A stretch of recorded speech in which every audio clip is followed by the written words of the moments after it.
self-assessment. Not really. It is literally checking a box. If someone just hands you a policy, you accept it as a statement, as opposed to reading it.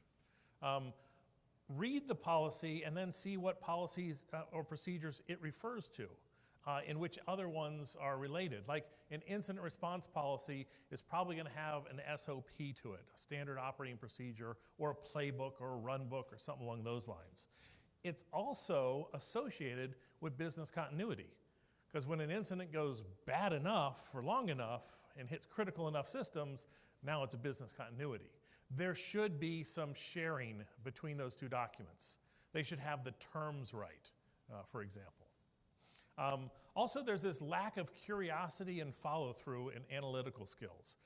I asked them about incident response. They said this is the policy they use. I'm ready to move on to the next topic. Instead of saying, well, wait a minute, let me ask these people. What are the chances that they have had to manage an incident in the last 3 months? Pretty darn good, otherwise they wouldn't have a team, right? So ask them, walk me through, what happened? How was it noticed? What procedures did you follow? Were they written down? Were they accurate? Did you do something else besides what's written in the book? And if you did, have you updated the book? You know, these kind of questions will get down to what some of the vulnerabilities are in the organization.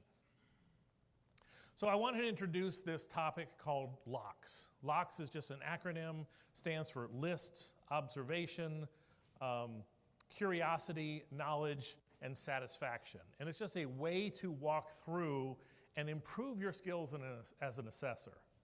Now, contrary to my wife's advice, I'm going to tell a joke, because that's always dangerous. You never know when people are up for one or not. But I like there to be a story for every one of these items in LOCKS.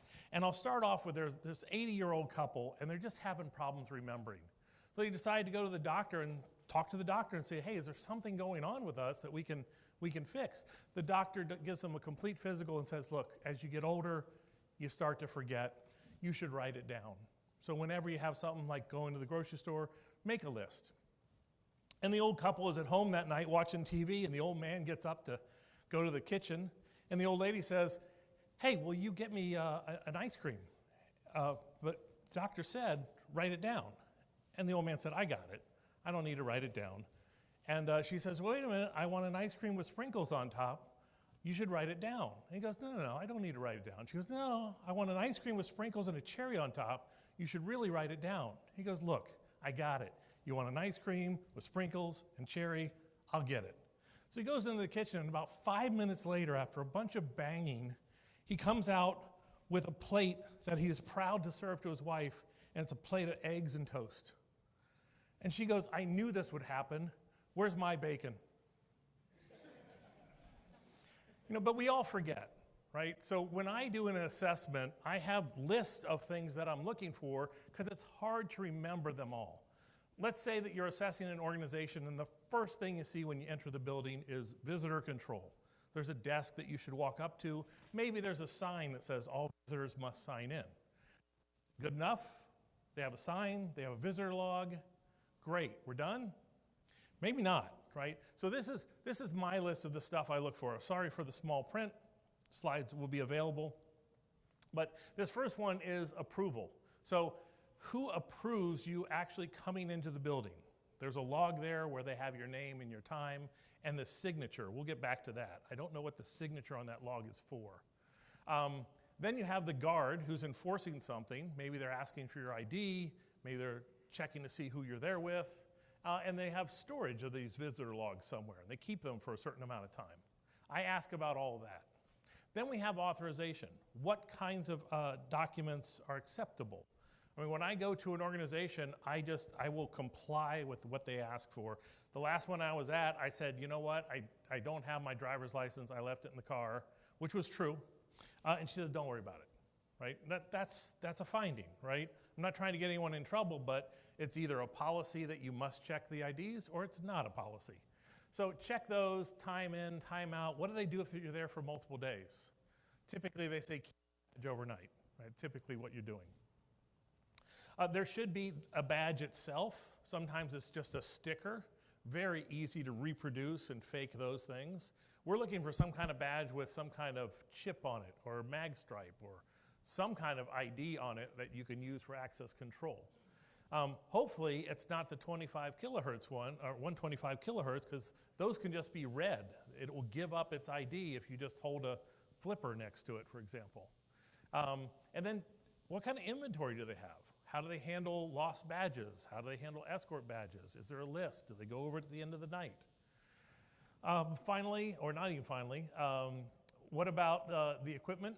What are the rules? What are the responsibilities? And do I get a receipt? So this is coming back to the signature. We've all signed in on visitor logs, right? Sign here. What are you signing? You already have my name. My signature is usually that I agree to something. What am I agreeing to? And I would say about 1% of the buildings I ever go into is that signature attached to something. What should it be attached to? It should be attached to an acceptable use policy. You expect me to behave a certain way when I'm on site. Don't take pictures of our whiteboards. And you've already signed an NDA. Anything you hear, don't interfere, don't unplug stuff, right? You expect something of me.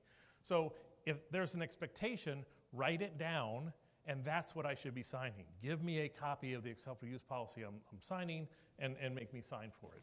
So these are all the things that I'm looking for. Oh, and hazards is a nice one. Depending on where you are in the country, there are different environmental hazards, like earthquakes. If you go overseas, or maybe in some states, could be volcanoes. I don't know anything about volcanoes. I don't know what I'm supposed to do if is there a volcano alarm? I don't know. So tell me, right? Tell the people who are entering your building what the hazards are. They deserve to be protected just as much as anyone else. Let's move on to observation, right? When you observe things, it's important to put yourself in a mindset that you can collect information. So a staple of doing an on-site assessment is going to the data center or the data closet or any sensitive room. And this is a data center like any other data center, but there is a death trap in here that's observable that will turn this room into just a gas chamber, right? Will kill everyone in it. And the way you get to that is you prepare yourself to assess. Number one, learn something about data centers. Know about the wiring, know about the cooling, know about the fire detection, the smoke detection, the fire suppression, know about the exit plans, know about the equipment that's in there. One real key thing, I bust about 80% of the data center rooms I ever go into, no cardboard in the data center, right? It's a fire hazard, right? It's a mark of a pretty sloppy organization that has cardboard in their data center. But just know all of these kinds of things and know about, they call it the brown movement. It doesn't have to be quite as cold as you think a data center needs to be. Depends on how they're doing the cooling. You should know about these systems. Also, put yourself in an observation mode. If you ever watch the old series Monk, he does this thing with his hands when he walks into a crime scene and he just starts observing. I want you to do something similar, right? Slow down. Don't be rushed through the data center. You're not there on a tour, you're there on an inspection and an assessment. I want you to slow down and listen. What do you hear? It's kind of loud, but do you hear any grinding or whistling? If so, you could go inspect that. Smell. Do you smell any burning? Are there any weird chemical smells? That you could go look at. Touch. When I'm walking on loose floorboards, that's a problem, and you can notice that. Right? So there's three senses that you typically wouldn't think you were using in a data center, but you can. So slow down and observe and bring all that stuff in there, and remember your intention. I can be looking at safety issues. I can be looking at security and access issues. I can be looking at fire issues. All those things are kind of different that you're looking for. I put up a couple of things that you might see, right? People having, food and drinks and cardboard. Look at the ceiling. You see things on the ceiling, and what does that indicate? Look at the walls. Can you tell which walls are true walls versus partitions? Can you do that from 10 feet away? You should be able to, because we typically will not see, there's a little L bracket up at the edge there, usually indicates the wall goes above the drop ceiling. Now, how far above, I don't know. But drop ceilings that just sit on top of it without that L bracket, you know that's just a partition. There could be excessive heat. I've seen lots of keys left in locks, especially for like strong boxes. Weak locks, I see a lot of retrofitted data centers. Like this used to be our conference room, and it's just got a run-of-the-mill door lock, a little lever lock that you could pick with a credit card. These kind of things you can notice. Now, what's the issue here? That right there is a valve that releases FM200 gas. And the interesting thing about that valve is how close it is to the wall there. Notice this one's 12 feet away, and the other one's 2 feet away. So that was just an observation and a question. I asked my tour guide, I said, why is this one 12 feet away and that one 2 feet away? I would think they would be equidistant. Tell me what's going on. And he says, oh, well, we moved to a lot more efficient servers, so we didn't need as much room, and a bunch of people were sitting in the data center, and it's cold. So we had the landlord move the wall. And he could only move it so far because the valve was in the way. Now, there's this issue of toxicity. When you release gas into that area, there is a volume of the gas and there's a volume of the room. You typically want that to be like 15% saturated, maybe 10%, kind of in that magic realm, because if it's not at least 15% saturated, it won't put out the fire. If it's more than 10% saturated, it will kill people. It takes the oxygen out of the room. And this is not like holding your breath. This is like being punched in the gut, right? Because it takes that oxygen too, the stuff that's in your lungs. It's rough.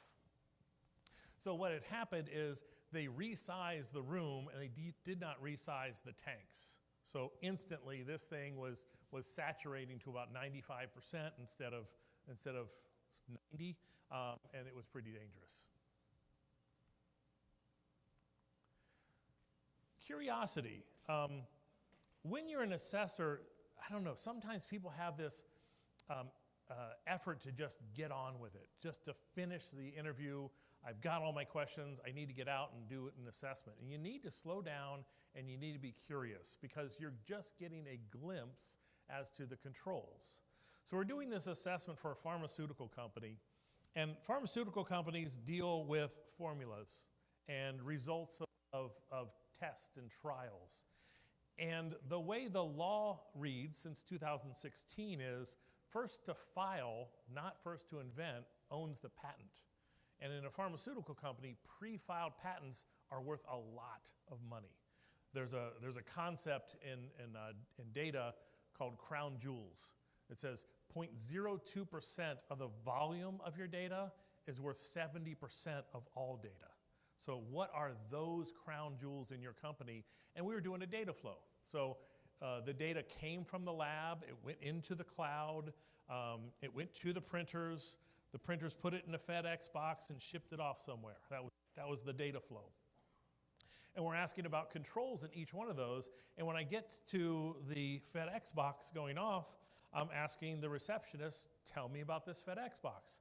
And she said, well, I usually hand it to the FedEx guy. He's here before I leave. And I said, you said usually. What happens if he's not? Well, if he's not here before I leave, I just put it behind the brick pillar outside and lock up and go home. They've got their crown jewels printed out in a nice box, placed in the same spot for you every night, just waiting for you to pick it up. Right? That's an issue. And who would have questioned that inside the organization, right? Who is in charge of overseeing the FedEx pickup? Nobody, right? But just ask that next question. You know, where are you placing your items, and just hide it behind a tree kind of thing is an issue. I want to go back to clipboard assessors, and I stated at the beginning, GRC or oversight and assessments, it's not an entry-level job. It requires that you have some experience with controls, with technology, with architecture, with policies and procedures, with regulations. You should have this experience already. You should also have cybersecurity experience. So start off in IT and understand those things, and then move into cybersecurity and handle some incidents or pay your dues as a SOC analyst. These are all very valuable resources. And of course, certifications, I'm not going to say they're required, but they're a really good indication that you take your job and your profession seriously, and you're showing people that, hey, I have an understanding against this wide area of knowledge. Not necessary, but certainly useful. And then finally, regulation experience. When you're reviewing a regulation, it's almost like being a lawyer. It says one thing, but it's interpreted another way. Now, who interprets it? It depends. You know, if it's ISO or CMMC, we have the interpreters. But if it's something like HIPAA or NIST CSF, we typically don't have an authoritative source who's going to review an assessment and say, yes, you interpreted it correctly. It's just done. So I'll give one example of what NIST writes or government speak. Government will sometimes say, all collaborative computing devices must have an indicator as to when it's used and data is flowing through it. What the heck does that mean? Collaborative computing device, that's a speakerphone. That's a conference camera. And it's basically, they're talking about it has to have that little red light on saying you're being recorded, right? They don't explain that, but that's the way they describe things. And now when you get to other things like, you know, all incidents must be reported. Well, what's an incident? Defining these, and what's a report? Who do you report it to? Internally, externally? If I report it externally, how do I do that? Understanding what these regulations are saying is a big part of the job and reviewing what other people do as well. So when you go on site, you're going to get a bunch of pieces of evidence from the organization. You might see security cameras just sitting there. You will be confronted with security guards. You will take a look at their policies and their procedures. You will see their access controls like passwords. And you'll even see their architectures, like a DMZ is in place. And they're going to give you some evidence, like, hey, here's our questionnaire when you ask us about cameras, if they're on all egress points. Yes, they are. Here's a job description of each of our people in cybersecurity and physical security. These are all our policies and procedures that we have. I'm going to demo you our multi-factor authentication, and we'll even give you a nice slick diagram that shows you what our architecture looks like. Satisfied? Good enough? Or are you more curious? Hopefully you're more curious. There's more information that can be had. Like, get a site diagram. If I'm looking at the physical security controls of an organization, I want to know their property line. Where is the fence? Where are the gates? Where's the loading dock? Where's the employee entrance? Where's the visitor entrance? Where are cameras? Where are there not cameras? Like, a lot of organizations won't put many cameras inside.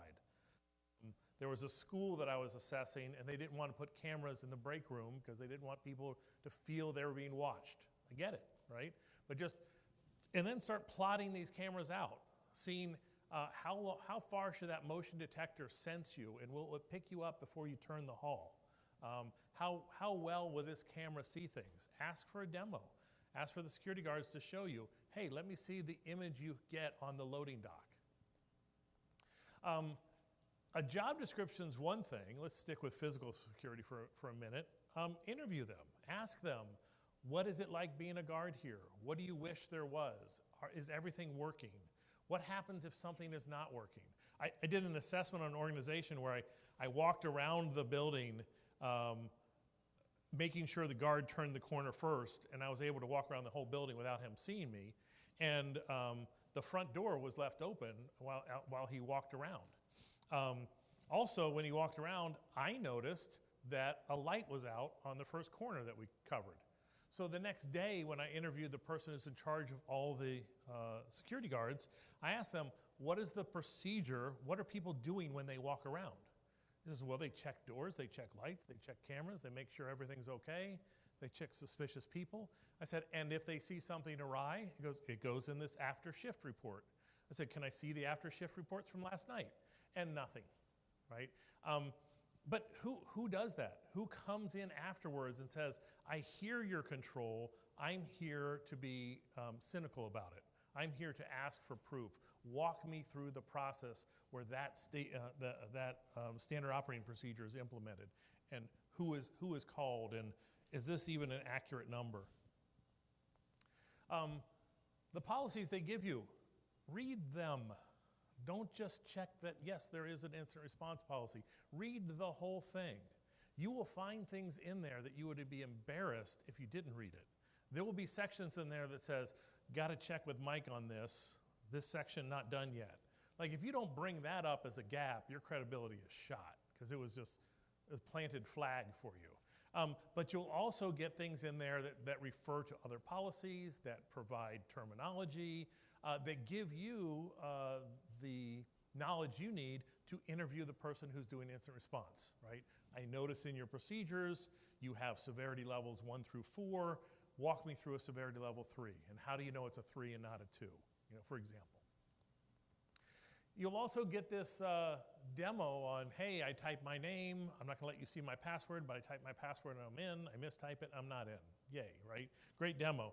But what about the complexity on the backside? What about password history? What about legacy systems that are not AD integrated? And how do we ensure their password complexity? So be curious here and ask them about all systems. And I love asking about how is a password reset, because that's always kind of a fun one to go down.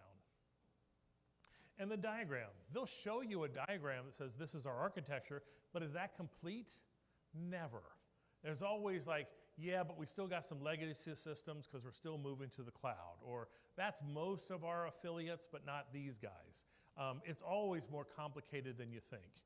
And one of my favorites, I always ask them, like, who drew this diagram? And they'll name some outside company, and I'll say, was this in the proposal of how they wanted to move you into the new architecture? They said, yeah. I said, where are you in that timeline? Oh, we're just 3/4 of the way through it. So this doesn't represent where you're at now.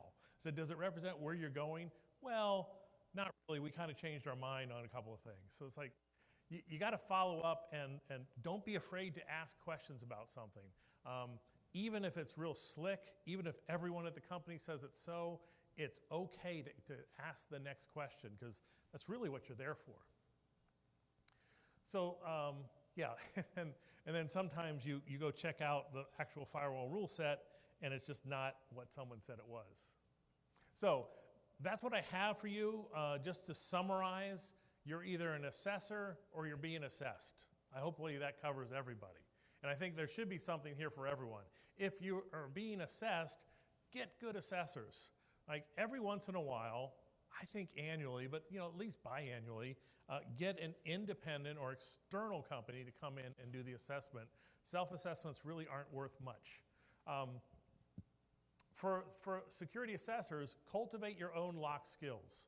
If you can be on a team with senior assessors, ask them to walk through what's going through their mind before they get on site, because before I interview someone, I've read all their policies and their statements and their SOPs. And before I walk a data center, I read into what their data center has, and I know the equipment. But when I'm there, I'm doing a couple things. First, I'm scanning the walls and the outside. Then I'm looking at the ceiling. Then I'm looking for what fire suppression they have.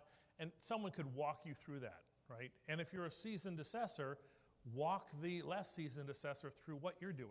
So cultivate that. Any kind of related certifications are certainly useful. We can always get into debate about certs and stuff. I teach CISSP certifications, so I like them. But your business card is the world's smallest resume. And when you're an assessor, that's really all they get from you is a business card. And if you're a CISP and they're a CISP, they're going to start speaking a certain language.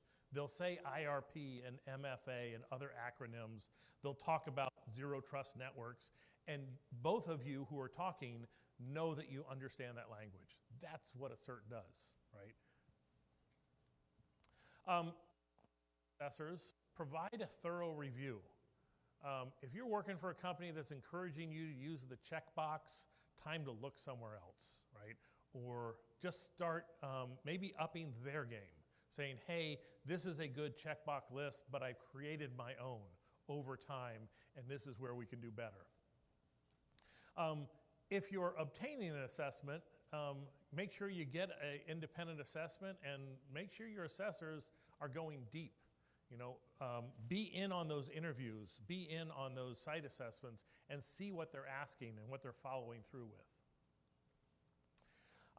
Simplify your controls and architecture is certainly useful. This hanging on to legacy where we're halfway into the cloud and we kind of implement what the external people said, but we don't implement that, is just a mess. Back to assessors, develop actionable recommendations. It is useless to give someone a list of, here's all the crap I found in your organization, and not tell them how to fix it.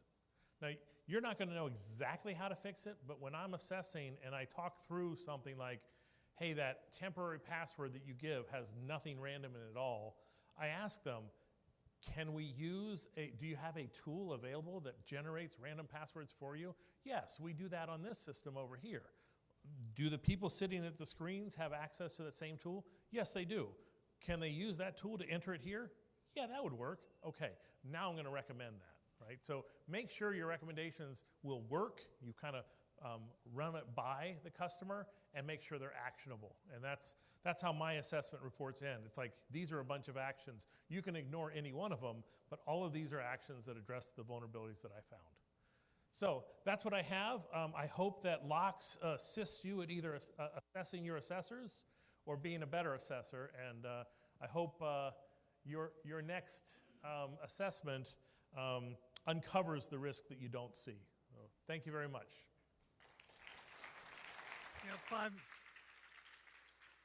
We've got 5 minutes. Any questions for Doug?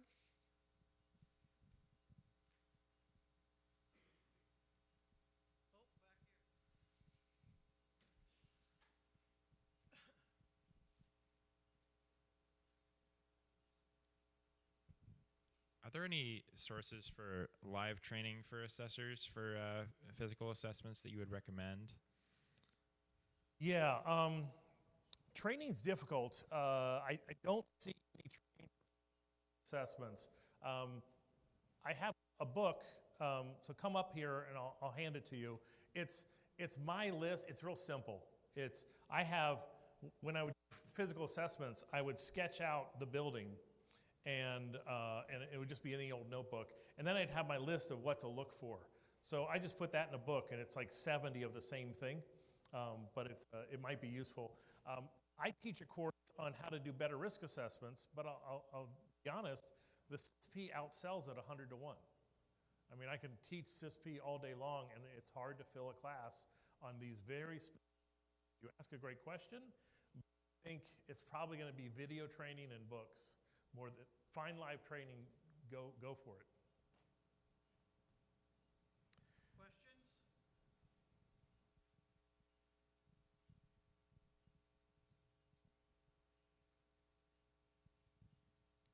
Judy, a very good presentation. Thank you for that, first of all. I would like to know, in risk assessment, it's difficult to quantify the impact and the cost of every risk. Any recommendation in that area? Yeah, so the question is about risk quantification. And I think you specifically are asking quantification, not qualification, right? So I've probably done several hundred risk assessments, and almost never does someone ask for a quantified risk assessment. This would be like the Doug Hubbard work or the, FAIR assessments. If your stakeholders want a quantified assessment, that's what you need to do. Is it a lot of work? It's a bit of work. So a couple of recommendations. Number one, do your assessment as you normally would. Collect your evidence, read the policies, interview people, inspect data centers. Come up with your understanding for the controls that are weak and the ones that are strong, and write down all your evidence. Now you have the information you need to quantify. So what I've done on the couple ones that have asked for a quantification is I risk assessment. the normal one. I take 5 or 10 risk, and then I do a quantification on just those. So now you're just doing it on the ones that matter. It's going to kind of look like this. I have a tool that you can download. I don't know if anyone noticed, but on that last slide and on the very first slide, there's a QR code. There's some handouts and some downloads you can do. On infosecurityrisk.com, you can download my risk assessment tool, and it will do a quantified one or a qualified one, either one you want.